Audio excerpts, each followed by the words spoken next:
सबसे पहले congratulation sir, congratulation and congratulation mister Raniganj. बहुत ही पॉजिटिव रिस्पांस मिलने के बाद अब नेटफ्लिक्स पर भी आ गई है एंड लोग बहुत ही अच्छा रिस्पांस बोल रहे हैं। डायरेक्टर रिव्यू सर, आप बताइए कि कितना, जब भी कोई फिल्म आप इस तरह से इतना पॉजिटिव वार्म रिस्पांस मिलता है, कैसे देखते हैं? एंड अब तो नेटफ्लिक्स पर भी आ गई है, हर कोई देख सकता है। मैं बहुत बहुत ज़्यादा एक्साइटेड हूँ। ये कहानी एक एवरीडे हीरो की है एंड जिन्होंने एक एक्स्ट्रॉर्डनरी काम करके वर्ल्ड का largest most successful coal mine rescue mission किया है। मतलब आज तक उनका डॉक्यूमेंटेड है जो उन्हें वर्ल्ड रिकॉर्ड मिला है एंड लोग इस कहानी को जानते भी नहीं थे बिकॉज 1989 में ना सोशल मीडिया था ना लोगों को पता था and the way he has put his life as at risk और उन्होंने जैसे उन लोगों को एक्सट्रैक्ट किया, उनकी टेक्निक्स, उनकी इंजीनियरिंग माइंड, मेरे लिए ये कहानी बहुत ज़्यादा इंस्पायरिंग थी एंड आई थिंक इट्स इतनी इम्पॉर्टेंट है बिकॉज यू नो हम सब भूल जाते हैं कि हम सबके अंदर एक हीरो होता है एंड ये मतलब रोज़ के लोग हैं जो कहाँ से उभर के आते हैं और इतने बड़े हीरो बन जाते हैं कि उन्होंने इतना, मतलब मुझे बहुत गर्व है कि हमने इस कहानी को बैक किया एट पूजा एंटरटेनमेंट। सर सो अभी जिस तरह से रिस्पांस मिला था थिएटर में एंड ऑडियंस का, अब यही है कि नेटफ्लिक्स पे आएगी तो वर्ल्ड में हर कोई ये फिल्म देख सकेगा और उनको पता चलेगा कि इतना बड़ा रेस्क्यू हुआ था, one of a kind rescue mission हुआ था 1989 में, और पूरा वो रेस्क्यू जो था वो पूरा जुगाड़ के ऊपर था कि कैसे जुगाड़ से उन्होंने 3 दिन के अंदर एक कैप्सूल बनाई और 65 माइनर्स को बचाया। गैस भी बढ़ रहा था, पानी भी बढ़ रहा था, सारी चीज़ें थी, बट कैसे उन्होंने एक टीम वर्क की तरह, गिल साहब, कोल इंडिया की पूरी टीम, दूसरे सारे टेक्नीशियन थे, कैसे उन्होंने सारी चीज़ें की और कैसे सक्सेसफुली 65 माइनर्स को बाहर निकाला। सो खुशी है कि नेटफ्लिक्स पे आ रही है और अभी हर कोई ये फिल्म देखेगा घर के अंदर, और एक बार नहीं, मुझे आई एम श्योर कि जब एक बार देखेंगे तो वापस देखेंगे दूसरी बार। यही हमारी हम व्यूवर से भी है कि एक बार देखें, बार बार देखें। आपकी फिल्म रुस्तम जी मैंने देखी, मतलब ऐसे वेल रिसर्च, एंड उसके बाद मिशन रानी ने भी हाँ देखी। जी। इतना ऐसा लगता है कि हाँ, पूरा रिसर्च करने के बाद जिस तरह से आप यूज़ किया है, कुछ बताना चाहेंगे आप कि इतना रिसर्च कहाँ से आप कैसे करते हैं कोई भी फिल्म स्टार्ट करने से पहले? क्या कुछ क्राइटेरिया होता है कि पहले पूरी तरह से पूरे document जब करने के क्या बाद? होता है कि एग्जैक्टली जब कहानी की डिमांड क्या है, ओके, रुस्तम की भी, रुस्तम में ये नहीं बोल सकता हूँ कि वो रियल इंस्पायर थे, और 80% फिक्शन की फिल्म, बट ये रियल इंसिडेंट पूरा हुआ था। सो मुझे ये चाहिए था कि ये जो दुनिया है वो दुनिया लोग फर्स्ट टाइम देखेंगे, तो पहले मुझे खुद को समझना थी ये दुनिया। अगर मैं समझ पाऊँगा सही तरीके से ड्यूरिंग द रिसर्च, तो मैं अच्छी तरह से उसको प्रेजेंट कर पाऊँगा, और वो प्रेजेंट करना इन ऐसे कि आम आदमी को पता चले, ऐसा नहीं चले कि अब मैं दिखा के आ रहा हूँ, लोगों को समझ में ही नहीं आ रहा है। तो वो बहुत एक डिफ़िकल्ट चीज़ें थी, बट जिस तरह से मैंने और मेरे जो राइटर थे दीपक इंद्रानी, विपुल के रावल, तो उन्होंने गिल साहब के साथ जब हमारे साथ थे, तो उनके साथ रह के हमने बहुत पूरी रिसर्च की। आई थिंक सो 150 घंटे की फुटेज थी हमारे पास, वीडियो फुटेज, हमने सारे इंटरव्यूज़ लिए। अब उस 150 घंटे की फुटेज में हमें ये था कि हमें 2 सवा 2 घंटे की फ़िल्म बनानी है, और उसमें से बहुत सारी चीज़ें हुई थी। फॉर एग्ज़ाम्पल अभी आप उत्तराखंड का भी आप रेस्क्यू देखोगे तो हर दिन एक नई चैलेंज थी, और अनप्रिडिक्टेबल चैलेंज थी कि पता नहीं था कि अभी लग रहा था कि अभी 2 घंटे में हो जाएगा, लेकिन पता चलता था कि 2 दिन तक नहीं होगा। तो कुछ हर घंटे में एक नई चैलेंज आती थी, जैसे उत्तराखंड में अभी हमने देखा हुआ है, महसूस किया हुआ है, ऐसा ही उस वक्त था 1989 में। बट ड्यूरिंग दिस हमें पता चला कि बहुत सारी चीज़ें हुई थी, बट हमें पिक एंड चीज़ें सिलेक्ट करनी थी कि क्या फ़िल्म के लिए हम रखें और क्या चीज़ को हम अवॉइड करें। तो वो एक डिफ़िकल्ट होता है स्क्रिप्टिंग लेवल पे, बट आई थिंक हमने अचीव किया, और मेरे राइटिंग टीम ने अच्छा अचीव किया।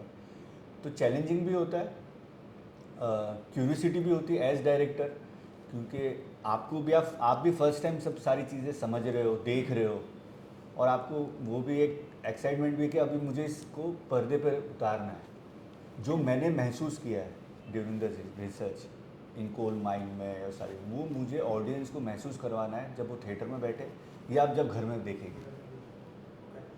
जैसे मैं बता दूँ, जैसे कल नेटफ्लिक्स में रिलीज़ हुई है फिल्म, सो कई लोगों के फ़ोन आए मुझे कि हम घर में बैठ के भी वो महसूस कर रहे हैं, बेडरूम में बैठ के या लिविंग रूम में बैठ के, कि हम लोग कोल माइन में हैं। तो वो अचीवमेंट मुझे लग रहा है कि वो अचीवमेंट है हमारे लिए।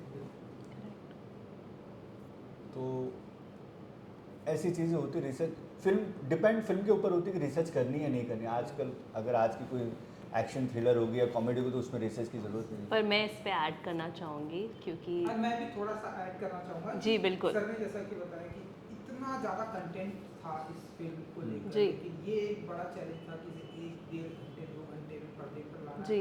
एज ए प्रोड्यूसर कितना चैलेंजिंग होता है, एंड जो आप ऐड करना चाहते हैं। देखिए, क्रिएटिव तो he is the captain of the ship, तो आई थिंक मिलकर जब हमें सुनाया गया, जो इनपुट्स थे हमने इन्हें बताए। लेकिन मैं आपको रिसर्च पे एक बताना चाहूँगी, क्योंकि प्रोडक्शन के पूरे दौरान में हम इनके साथ थे। एंड जो हमारे दया एंड अमरीश, जो हमारे आर्ट डायरेक्टर्स हैं, मतलब जो इन्होंने कहा कि लोगों को वो महसूस हो रहा है, बिकॉज़ जो कोल माइन थी आज तक बनी नहीं थी। इंडिया में किसी ने भी इतना बड़ा सेट कोल माइन का आज तक नहीं लगाया है। तो बहुत सारी डिटेल्स हुए कि हम इसको कैसे बनाएं, क्या बनाएं। फिर हमने जो पूरी टीम को जहाँ ये इंसिडेंट हुआ वहाँ रियल कोल माइन में भेजा है। ये आज तक हम लोग ने डिटेल में कभी बताया नहीं है, लेकिन मैं आपको बताना चाहूँगी कि पूरी टीम वहाँ गई थी। उन लोग ने जो रियल कोल की दीवारें हैं उनको पूरा का पूरा स्टेंसिल किया है, जैसे आप स्टेंसिल करते हो, और उसका पूरा एक ढांचा बनाकर उन लोग लेकर आए। एंड फिर वो ढांचे से हमने यहाँ पे पूरा रेप्लिकेट किया है। इसीलिए अगर आप देखोगे हर एक स्टोन, उनका कलर, उसका जो शेप है, उसकी कितनी गहराई होती है, विड्थ कितनी होती है रियल में, कितने टनल्स होते हैं, वो पूरा का पूरा सेट हमने रिक्रिएट किया, जो मेरे लिए एज अ प्रोड्यूसर बहुत ज़्यादा चैलेंजिंग था। आई थिंक इससे ज़्यादा ये चीज़ें बन जाती हैं, नहीं तो जैसे मेरे पापा कहते हैं कि 100 साल में भी आप ऐसे जो बनाने, मतलब hats off to the art direction team, the production team, जो अमरीश और दया ने अचीव किया है, इट वाज फिनोमिनल। और इन लोग आई थिंक कितने 6-8 महीने तक एक एक चीज़ की डिस्कस करते थे कि यहाँ पे अगर ये ट्रॉली है, ये ट्रॉली हल्की भी होनी चाहिए, because the real trolley is really heavy, तो वो हम हल्का भी कैसे करें, इसे रियल भी कैसे दिखाएं। मतलब hats off to the entire team of Daya and Amrish. उसमें से काफ़ी लोग हैं जो NIFT से हैं, काफ़ी लोग हैं जो आर्ट स्कूल से हैं। मतलब जब मैंने देखा कोल का एक एक पीस, मतलब मैं एक वीडियो डालने वाली हूँ जो अभी तक मैंने डाला नहीं है, वो उन्होंने एक्चुअली थर्मोकॉल लेकर ऐसा बनाया है, जो स्टेंसलिंग करके, कि कोई इंसान नहीं, मैं खुद नहीं बता पाई इतने क्लोज तक कि ये इन्होंने सस्टेनेबल वे से बनाया। एंड मतलब इतनी गहराई में जाकर टीम ने इस पे रिसर्च किया है, और ये क्या, एंड वो दिख रहा है स्क्रीन पे। जब आप देख रहे हो तो आपको वो फील आ रही है। इनका ये भी था, जब गए थे, मैं तो नहीं गई थी, लेकिन जब ये गए थे, इन्होंने हमें कहा था कि नीचे ना एक ब्लू टिंज होती है, एक ब्लू लाइट है, और आप जैसे ही बाहर आते हो इट्स ब्राइट। तो even in terms of camera हम लोग ने सोनी वेनिस यूज़ किया, उसकी लाइटिंग हम कैसे करें, मतलब इतनी मेहनत से। And we done so much detailing on this because we been through इतने processes. I am so proud of what the teams have, उसका जो आउटपुट भी है और फाइनल रिजल्ट भी है। बिकॉज टेक्निकल एस्पेक्ट्स बहुत बार जब हम पिक्चर देखते हैं हम देख नहीं पाते हैं, बट नाउ अ डेज आजकल लोगों को इतना इंटरेस्ट है कि बिहाइंड द सीन कैसे बन रहा है, क्या बन रहा है। एंड आई फील लाइक हमारे जो टेक्नीशियंस हैं इंडिया में, they are doing a phenomenal job.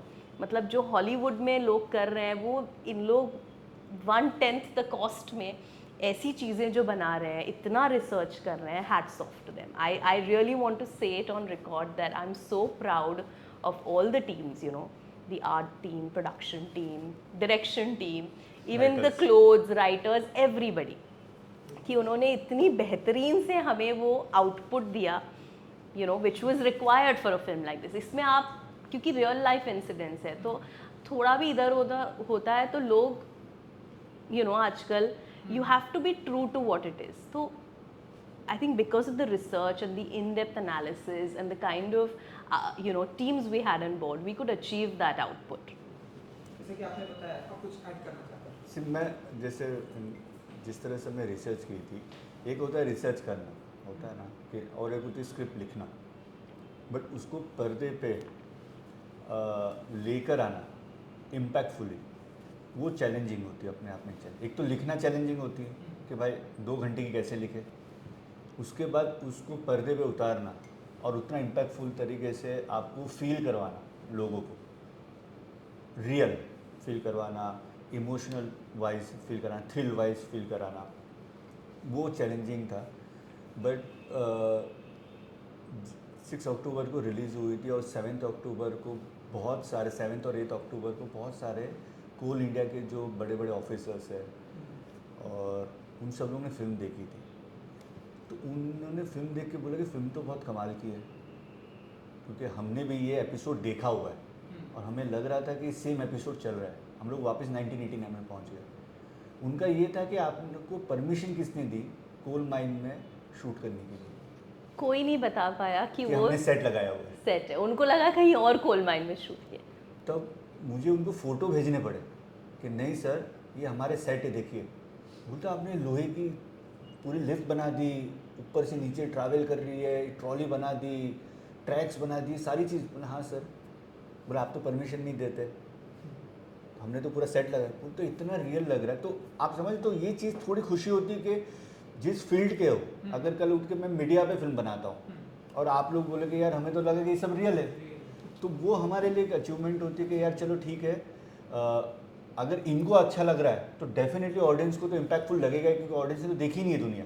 But जिनके जो लोग सुबह 9 डेली वहाँ पे ही जाते हैं काम करने, अगर उनको इतना रियल लग रहा है तो हमने कुछ ना कुछ तो अचीव किया हुआ है. और क्या है कि कोल माइनिंग के अंदर ऐसी कोई पिक्चर बनी नहीं है, तो हमने अपनी पूरी जोड़ लगा दी कि हम लोगों को लोग प्राउड हों ये पिक्चर देखकर कि इस तरीके की पिक्चरें हम बना रहे हैं. And on such an extraordinary man who was an epitome of heroism. And वो सारी मेहनत पर्दे पे दिख रही है, जिस तरह से हाँ. आप लोग को एप्रिसिएशन मिल रहा है, उसके हकदार भी हैं आप लोग. और एक नेशनल अवार्ड की उम्मीद करें हम मुस्लिम जी के बाद. एंड आपसे भी ये फिंगर क्रॉस के मतलब मिशन नालिका में सब लोग ने मेहनत की है. जैसे इन्होंने कहा कि from producer to spot boy सब लोग ने मेहनत की है. तो अगर इसमें से किसी को भी नेशनल अवार्ड मिलता है तो इससे बड़ी कोई बात हो नहीं सकती हमारी फिल्म के लिए. बिल्कुल. As As a producer, audience, I'm sure audience हमें सब audience के ऊपर है, and audience like करेगी, लोग देखेंगे. पर मेरा सबसे ये कहना है कि पूजा एंटरटेनमेंट में हम हमेशा एक ऐसी स्टोरीज़ बताना चाहते हैं जो लोगों को इंस्पायर करे. आजकल it's very important to reflect it to society, जहाँ लोगों को समय नहीं है किसी और के लिए, लोग बोर हो जाते हैं. तो यहाँ एक इंसान था जो अपनी ज़िंदगी को रिस्क में डाल के उन्होंने इतने सारे लोगों को उनसे कोई नाता ना होते हुए भी उन्हें बचाया. एंड मतलब टिल टुडे 1989 से लेके आज तक उनका एक वर्ल्ड रिकॉर्ड मेंटेन हुआ है. तो ऐसी कहानियाँ लोगों को पता होनी चाहिए, ऐसी कहानियाँ हैं जो लोगों को इंस्पायर करती हैं. And I think I am so proud. लोगों का रिस्पॉन्स मेरे लिए नेशनल अवार्ड होगा. I just want more and more people to see the film and appreciate what Jaswant Singh Gill ji did back then in 1989. Akshay Kumar पहली पसंद है आप लोगों को इस फिल्म के लिए? जी. आप बताइए. जब से हम प्रोजेक्ट से जुड़े हैं अक्षय जी ही फर्स्ट. मैंने सबसे पहले, जैसे मैंने पहले भी इंटरव्यू में कहा है कि उनकी बर्थडे के दिन मैंने उनको ये आइडिया सुनाया था. फ़ोन कॉन्वर्सेशन पे उनको विश किया था मैंने, और उसमें अक्षय सर ने कहा था कि तीनों कोई सब्जेक्ट सुना, कोई गिफ्ट मुझे गिफ्ट देनी है तो कोई सब्जेक्ट अच्छा सुना. तो मैंने उनको ये आइडिया सुनाई थी फ़ोन पे. तो उनको आइडिया सुन के बहुत अच्छा लगा था. बोले तीनों हम लोग मिल रहे जल्दी, तो तैयार है सुनाने के लिए. तो वो चीज़ थी. एंड नेक्स्ट क्या कुछ रियल लाइफ कुछ आप लोगों का चल रहा है कि इस पर कोई फिल्म आई? मैंने देखा बहुत ही डीप कुछ ब्रीफिंग चल रही है तो क्या कुछ नेक्स्ट बहुत सारी पिक्चरें हैं पाइपलाइन में, धीरे धीरे आप लोग को फिर और भी आना पड़ेगा ना ऑफिस में, नहीं तो फिर एक में कैसे निपटा दे। मैं आई विश कि हमें डेली आए एंड डेली अरे। ऐसे ही काम चलते रहे। तो कुछ बताएंगे सर कि नेक्स्ट क्या कुछ चल रहा है Next अभी, रियल लाइफ इंसिडेंट या फिर क्या कुछ हो रहा है? 3-4 सब्जेक्ट्स है जो अच्छी तरह से पेपर पे फिनिश हो as a screenplay and dialogue. पूरी स्क्रिप्ट जब बन जाएगी, रियल भी है फिक्शन भी है, सो जो अच्छी तरह से बन जाए और देन प्रोड्यूसर एंड एक्टर को पसंद आए फिर वो करेंगे। चलिए thank you so much. Thank you so much, thank you. Good luck कि ऐसे ही लोग Thank you. Thank you so much. Thank thank you so much. पहले बताइए, आपने देखी ना हाँ नेटफ्लिक्स मैंने पे? देखी। सबको बोलिएगा बिल्कुल, ये ऐसी फिल्म है जो सबको देखनी चाहिए, जितने लोगों तक पहुंच जाए। आजकल नहीं अब नेटफ्लिक्स पे आई है तो मतलब काफ़ी जन देखेंगे, अब इजीली एक्सेसिबल। easily accessible।